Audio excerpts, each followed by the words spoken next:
مين فينا مش حاسس ان الماس من اكتر المواد اللي بتحتاج تركيز وعامله مشاكل لناس كتير جدا، وفي طلاب كتير ما بتحبهاش؟ بس ما تقلقش، معايا في وان اكاديمي هتلاقي الموضوع اسهل بكتير من اللي ممكن تتخيله.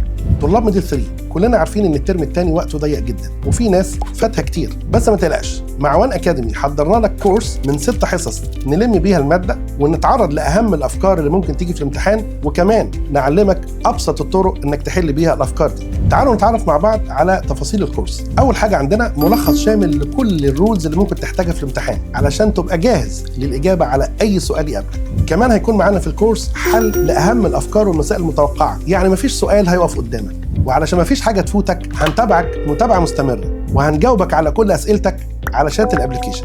كمان هنتابع مع ولي الامر ونطمنه على مستواك اول باول. حللنا مشكله الماس. اشترك معنا في الكورس على وان اكاديمي وهتذاكر باسلوب مختلف هيخليك تسبق الكل. مستنيكم في اول حصه، يلا بينا.